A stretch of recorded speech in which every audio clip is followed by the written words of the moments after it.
Hello, Jaime Bennett here, the host of The Warrior Within.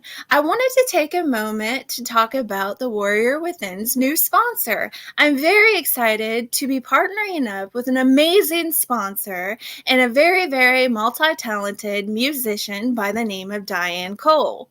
Diane Cole is a mental health therapist and a singer-songwriter. Her upcoming album, called Happy Fish and Other Delights, contains songs about death, rebirth, and transformation. The album pays tribute to the smallest of warriors, a little goldfish with one fin called Happy Fish, who inspired Diane to start writing songs again. Be sure to check out her music page on Facebook, Diane Cole Music, at www.facebook.com/DianeCole17. You can also subscribe to her YouTube channel and stay up to date on the latest music video releases, including the one for her first single, Cowboy Church. Hello and welcome to another episode of The Warrior Within.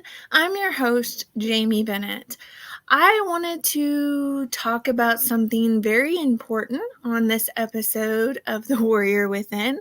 And like all the other episodes, I'm going to be covering a very sensitive topic, so viewer discretion is strongly advised. I wanted to talk about the subject of this episode because it needs to be brought to the forefront and it's extremely important. I'm going to start off with this question. What do you think when you see, and I'm going to include a visual photo of what I'm about to ask you. What do you think when you see a ballerina, when you see a ballet dancer? What comes across your mind?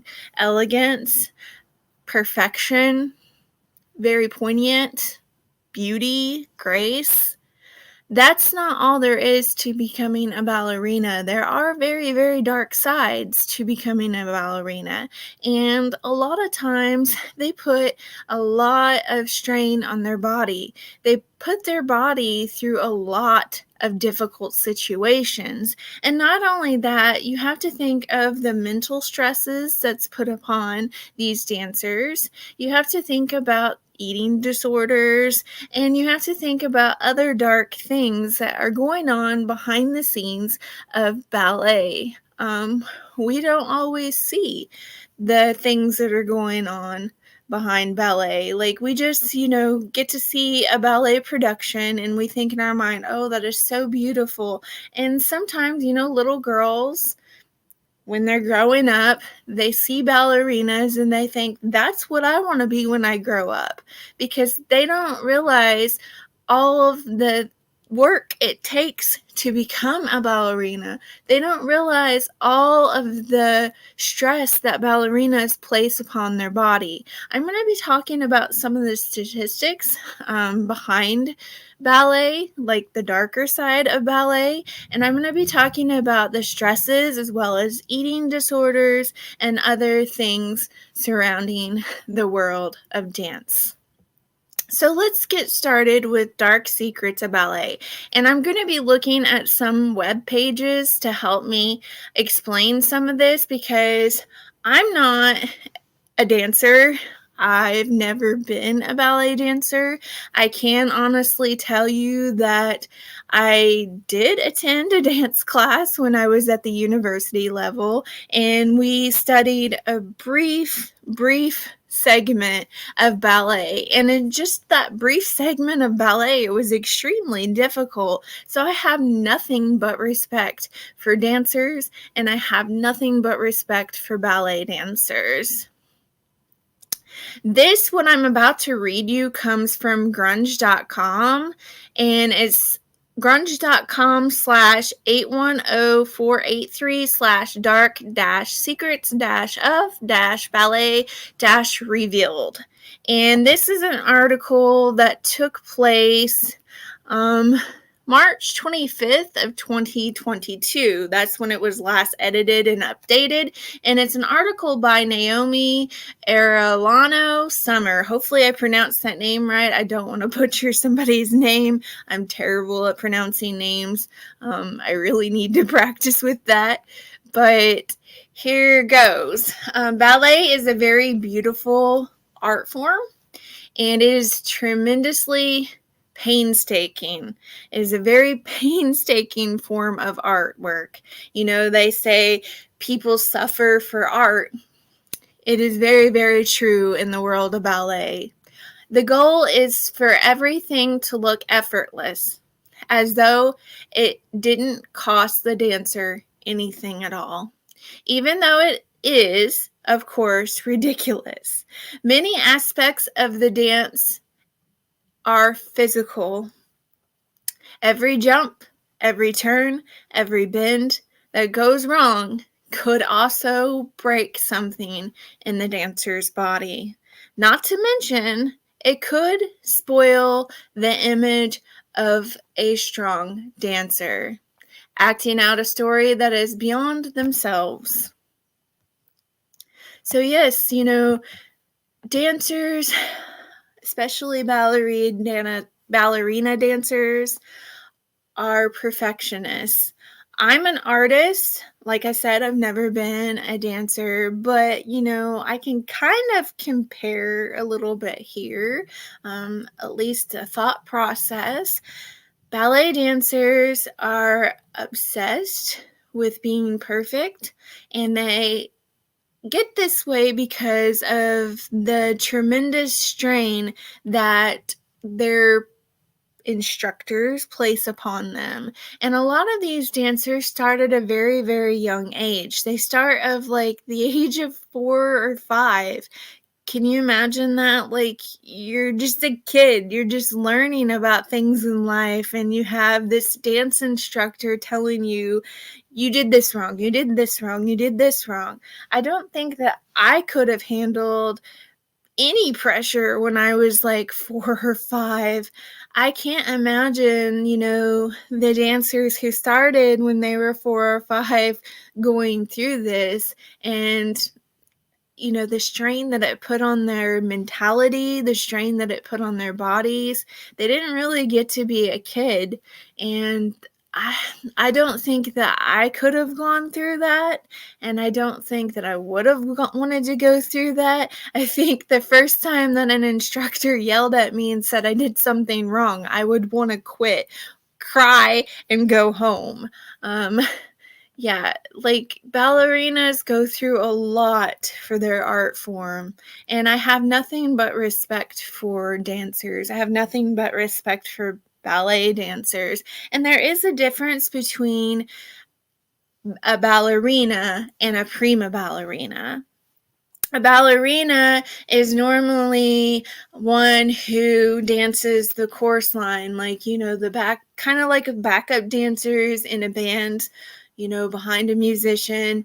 Well, ballerinas are the ones that are the mini, and the prima ballerina is the one that stands out beyond the rest. Like, you're going to completely notice who the prima ballerina, the principal dancer is in a production, because they'll be the main character.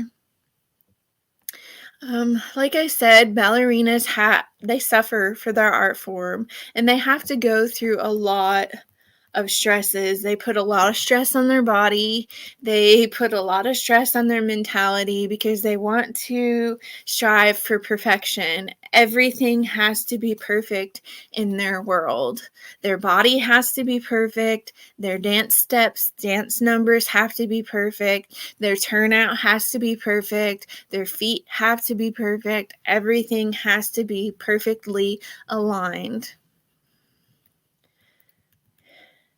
There are shows like Tiny Pretty Things that would have you believe that even murder would not be out of the ordinary, especially when it comes to ballet and competition. There's a lot of competition in the world of ballet because For a lot of the productions, there are only a number of spots available, and they have to compete for those spots, and only the best of the best are going to get selected. So can you imagine the mentality that places on somebody? Can you imagine the stresses that their mental status goes through? Can you imagine the stress that they put on their body to get their body to do even more than it's already expected to do in the world of dance?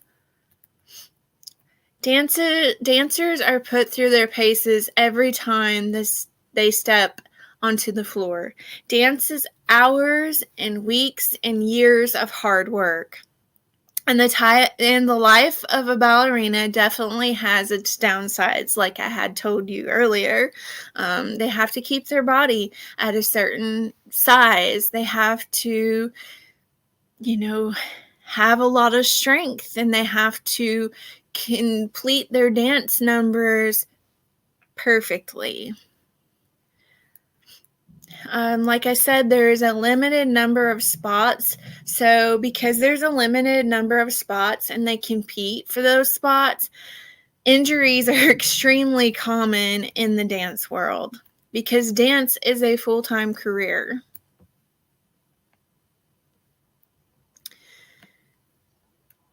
Dance does involve a lot of physical correcting and placement of the body, and as a result, some instructors focus way too much on losing weight or not having the right body for dance.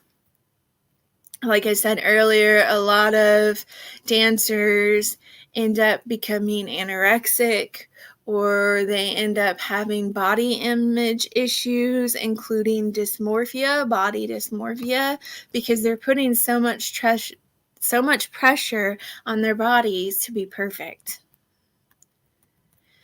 Ballet is a popular Russian art form, and the Vagnanova Ballet Academy in St. Petersburg teaches students how to dance properly over an 8-year period. Dance teachers spoke to several Russian ballet teachers when they taught in the United States, learning which of their methods had changed and which had stayed the same. The Vagnanova Academy only accepts students with the right body for ballet, and learning how to teach everyone individually, including those students who wouldn't go on to become professional dancers. That was something that all the teachers had to figure out. Since dance can be such a physical art, dancers can be injured easily, like I had told you earlier. Performing repetitive movements for hours and days on end can lead to overuse injuries in the hips, ankles, and knees. Male dancers who need to be able to lift females in specific choreography can develop arm and shoulder problems. And that was according to an article in Romper. Injuries do start at a young age, particularly with dancers who have taken several classes and rehearsals throughout a week. For example, young dancers who aim to become professional usually receive their first ankle sprains by the age of 13 years old. Can you imagine that? When I was 13, I was just trying to get through school. I couldn't imagine the added pressure of dance. I just was trying to make it through a math class without wanting to pull my hair out. Dr. Derek Oriaki, who works at the Virginia Sports Medicine Institute, writes Romper he had seen several 16-year-old dancers with hip injuries requiring surgery.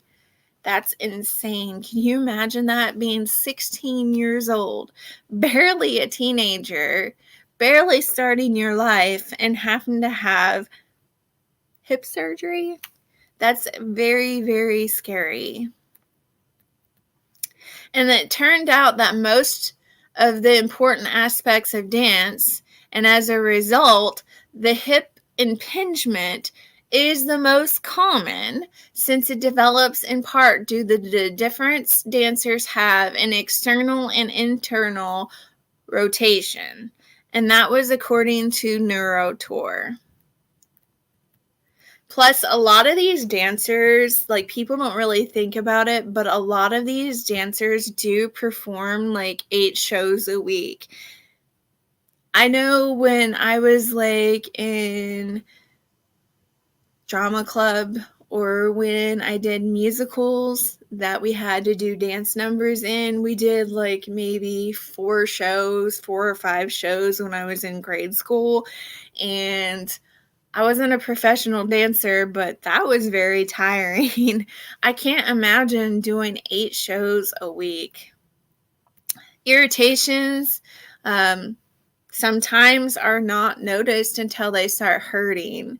And snapping the hip starts as a snapping sound while performing batements. And it irritates until it becomes painful.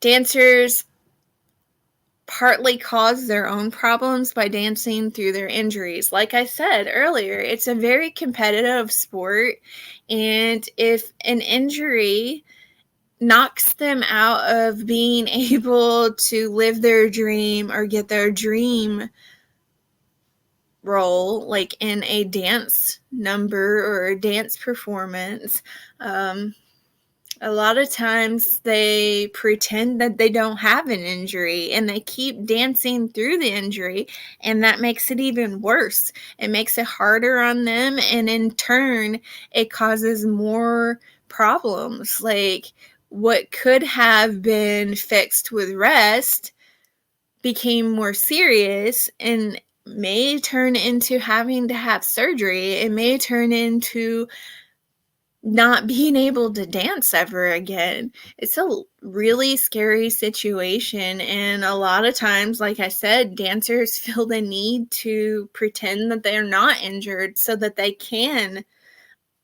compete for that coveted role in a dance academy or performance.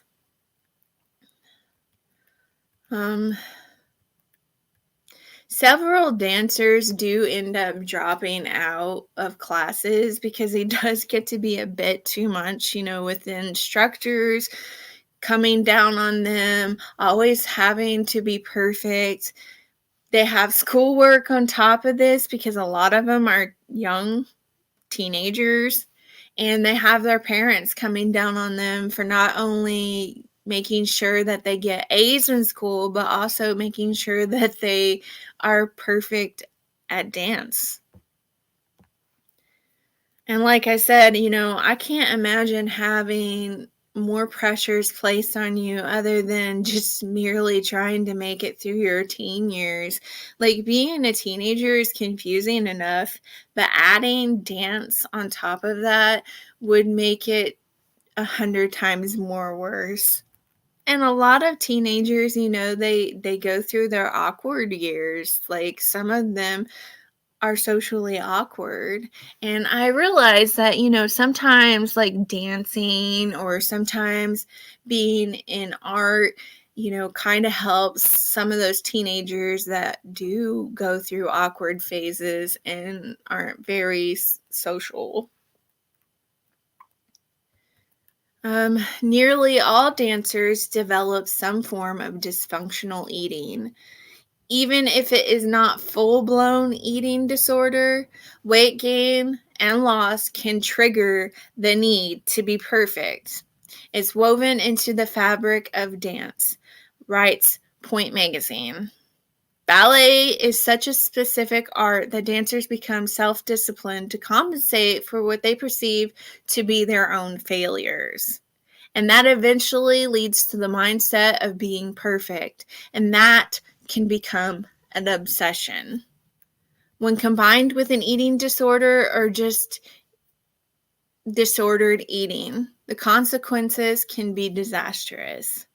It can become a downward spiral. There are so many pressures that teenage dancers face in the world. I mean, they're trying to get through high school, like I've said. They're trying to make their parents happy. They're trying to make their instructors happy. But worst of all, they are trying to make themselves happy. They put more pressure on themselves than anybody else does.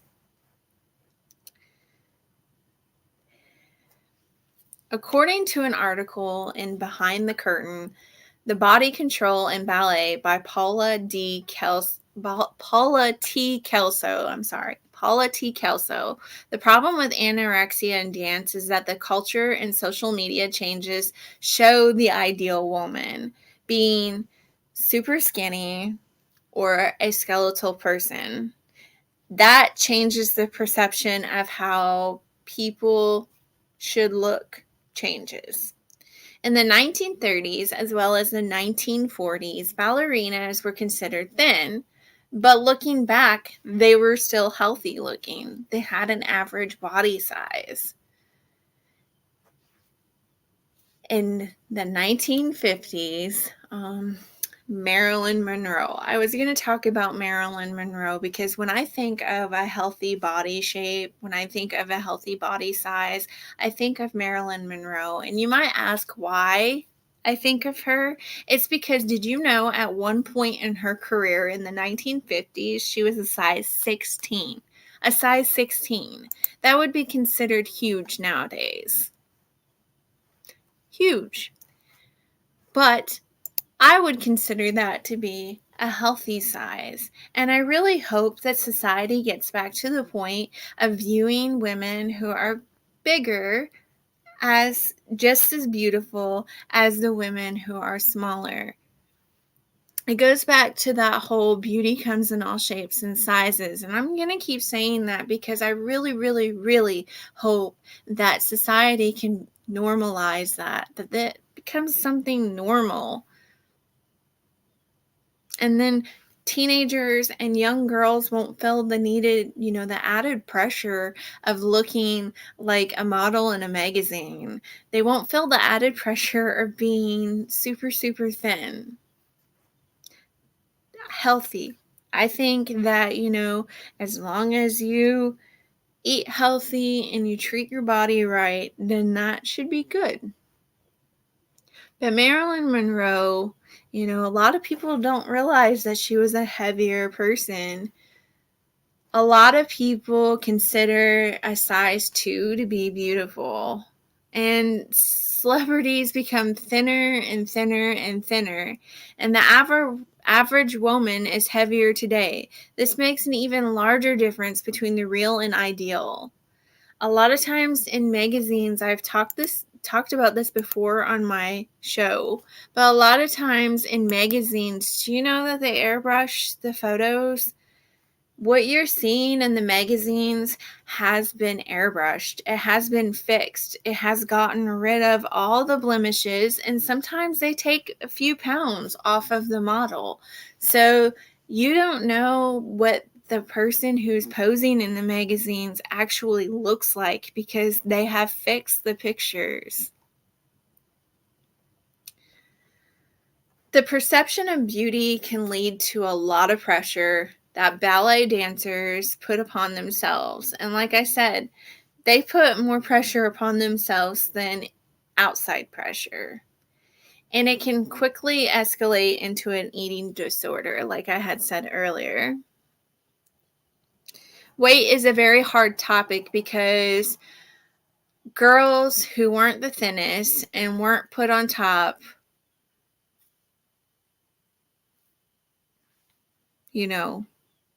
they get an obsession.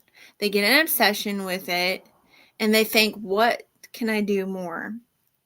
It becomes an obsession, and they get to the point of where they're like, maybe if I eat less in calories, maybe if I skip breakfast, maybe if I skip lunch, maybe if I skip dinner, maybe if I just drink water for a few days.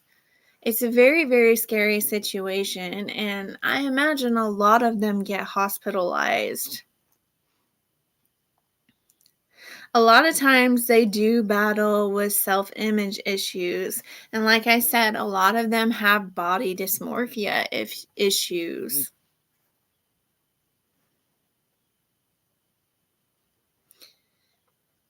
So a lot of ballet dancers face a lot of pressure, and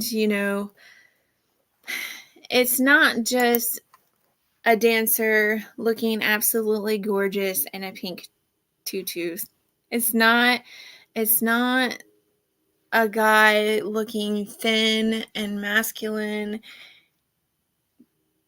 They all have to work very hard to do what they do. They have a lot of pressure that they put on themselves. And like I said, there's not very many roles or very many spots in a dance academy. And it does become very, very competitive, and it can be very, very scary. There's a lot of dark sides to ballet that a lot of people don't know about. Like I said, there are a lot of dark sides to dancing, to ballet, that a lot of people don't know about. And some of those dark sides can be portrayed you can see it portrayed in movies such as The Black Swan or Center Stage. The Black Swan shows you, if you've ever seen the movie, I don't want to give any spoilers away, but it does show, two female ballet dancers competing for the same part, and it becomes scary, ugly. Like, they end up trying to kill each other in the movie to get this part. In Center Stage, it shows you eating disorders. It shows you one of the ballerinas has an eating disorder. She's so scared to eat anything that they show her dabbing her napkin on pizza to get rid of the grease, and then she puts it in her mouth and she starts eating the pizza, and she's worried about it. She gets scared, like she's looking at the pizza like it's a foreign object, like it's not food. And so, although that all the parts in Center Stage or Black Swan may not be true to life with ballet dance, there are parts in it that are true. There are parts in it that do portray ballet dancing accurately, and that's really, really scary. The biggest part of ballet that's scary is the competition, the lengths that the ballet dancers might go through to land a role, injuring themselves, continually dancing with an injury, competing competing probably worse than football players. You think of a tactical sport, and you think of, like, a sport where they're physically competing. That would be football, but people don't usually think of it in the world of ballet. It probably does happen. And like I said earlier, that movie, I think it was called, or show was called Tiny Little Dancers or something like that. I had mentioned it earlier in this broadcast. But they would have you think that, even murder would be involved in ballet. I don't think that sometimes these shows portraying things like this are too far-fetched. And that's really, really scary. I'm not saying that, ballet dancers kill each other to get a part, but it is a very, very competitive sport. Like, people don't often think about it being a competitive sport, but it is. And that's really, really scary. The only part that we get to see is the finished product. We get to see a ballerina dressed in her tutu. We get to see a ballerina, male ballerina, being strong and lifting the female elegantly. We see those parts of it. We don't see the dark sides to ballet. We don't see what happens in the background. It's very, very scary, the lengths that these ballerinas, the lengths that these dancers will go through to land a part. They put stress on their bodies. They put stress on their mentality. They have to be perfect, and it becomes an obsession. it becomes so much of an obsession a lot of times that they get eating disorders, like I've said before. And it gets to the point where, sometimes they're like, maybe I'll skip breakfast. Maybe I will skip lunch. Maybe I'll skip dinner. Maybe I'll just drink water today. And that's really, really scary. I wouldn't want to go through something like that because I'm wanting to land apart. I wouldn't want to inflict my body with that much pressure. I wouldn't want my body to be unhealthy and resent me. I mean, these ballet dancers put a lot of pressure on themselves, and the pressure they put on themselves is worse than outside pressures. Center stage is one of the first times that I even noticed ballet. Like, I've never really been one of those people that have been into ballet. I know a lot of little girls when they're younger, they're like, oh, their costumes are so pretty. Mommy, that ballerina looks so pretty. And, Barbie has a lot of ballerina characters. And so, a lot of little girls just think ballerinas are beautiful, but it's just, there's a dark side to it. And I'm just wanting to bring that to the forefront. I mean, it needs to be talked about, and body image needs to become more normalized. Like, beauty comes in all shapes and sizes, and I'm going to say that. I'm going to say that a lot because that's what I teach my daughter. I teach my daughter that beauty comes in all shapes and sizes. You don't have to be a size 2 or a size 0 to be beautiful. You can be a size 16 like Marilyn Monroe. She was beautiful. You can be a size 12. I think beauty comes from everywhere. Like, all shapes and sizes from across the country, different hair colors. It doesn't matter. I think that your personality and your soul is what's beautiful. I hope that you all have enjoyed this program. I hope that it has been educational and informational, and I hope in the very least it has brought to your attention a different side of dance, a different side of ballet, and maybe the next time you see a ballet performance in a movie or a ballet performance on TV or even live, you'll realize that there's so much more to being a dancer, to being a ballet dancer, than just a tutu.